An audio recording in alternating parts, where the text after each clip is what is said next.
ஐயா, பிரதமர் வர்றது உறுதி. தேதி மட்டும் கொஞ்சம் மாறுது. காரணம், பிரதமர் அவர்கள் சில அரசு நிகழ்ச்சியிலும் பங்கேற்க போறாங்க. இன்னைக்கு அரசு நிகழ்ச்சி தமிழகத்தினுடைய வேறு ஒரு பகுதியில் நடப்பதற்கான வாய்ப்பு இருக்கு. அந்த டேட் எல்லாம் ஒர்க் அவுட் பண்ணிட்டு இருக்காங்க. அரசு நிகழ்ச்சி ஒரு நாள் நடக்கணும், அதே போல நம்முடைய யாத்திரையினுடைய நிறைவு விழா ஒரு நாள் நடக்கணும். ஏன்னா மோஸ்ட்லி மாடல் கோட் ஆஃப் கான்டக்டுக்கு முன்னாடி பிரதமர் வரக்கூடிய கடைசி நிகழ்வா இருக்கலாம். ஏன்னா அது முடிஞ்சு மறுபடியும் பிரதமர் இன்னும் ஒரு மாசத்துக்குள்ள வருவாரா தெரியலீங்கன்னா, அதனால அந்த தேதியெல்லாம் அவங்க அட்ஜஸ்ட் பண்ணிட்டு இருக்காங்க. மாநில அரசுகிட்டையும் பேசிக்கிட்டு இருக்காங்க. அரசு நிகழ்ச்சிக்கும் ஒரு தேதி, நான் முதலமைச்சர் அரசு நிகழ்ச்சியில பங்கேற்கணும். அதனால் இன்னும் ஒரு 2-3 நாட்கள்ல அதிகாரப்பூர்வமாக அறிவிப்பு வரும் என்று எதிர்பார்க்கிறேன்.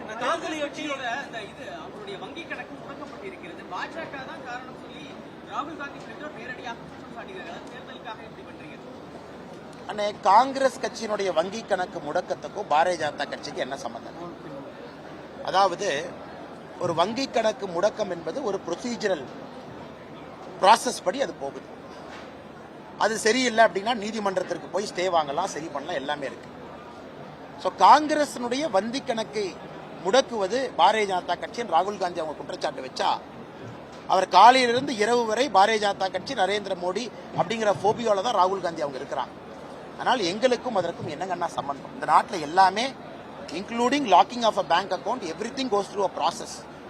இதற்கு எல்லாத்துக்கும் பாரதிய ஜனதா கட்சி மீது குற்றம் சுமத்தினா எப்படி? இதே ராகுல் காந்தி அவர்கள் இன்னைக்கு நான் ஸ்டேஜில் படித்தேன். ரஃபேல்ல இருந்து, பெகசஸ்ல இருந்து, பார்லிமெண்ட் சென்ட்ரல் விஸ்டால இருந்து எத்தனை கேஸ் பாரதிய ஜனதா கட்சி ஆட்சியின் மீது போட்டு அது அனைத்தும் சுப்ரீம் கோர்ட் டிஸ்மிஸ் பண்ணி, குறிப்பா ரஃபேல் கேஸ்ல ராகுல் காந்தி அவர்கள் பாராளுமன்றத்தில் அன்கண்டிஷனல் அப்பாலஜி கொடுத்திருக்காங்க. அதனால் எதற்காக சும்மா சும்மா அவர்களுடைய அரசியலுக்காக பாரதிய ஜனதா கட்சியை உள்ளே கொண்டு வர வேண்டும்?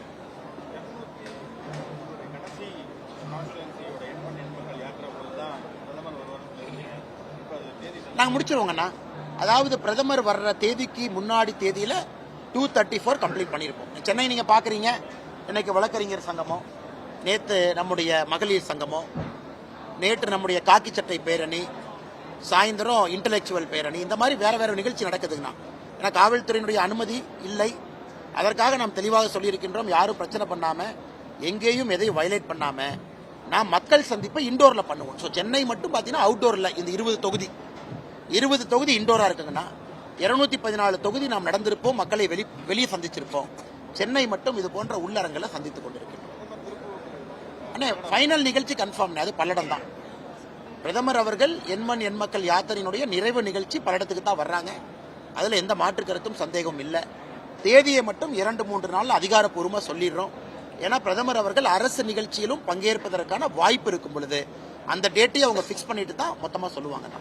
நடிகை கௌதமி அவர்கள் இப்போ தேர்தலையொட்டி பாஜக விட்டு விலகி அதிமுக இணைஞ்சிருக்காங்க. இப்போ பாத்திமா அலி அவர்களும் பாஜக விட்டு விலகி அதிமுக இணைஞ்சிருக்காங்க. இந்த தேர்தலையொட்டி என்ன தாக்கத்தை ஏற்படுத்தும் நினைக்கிறீங்க?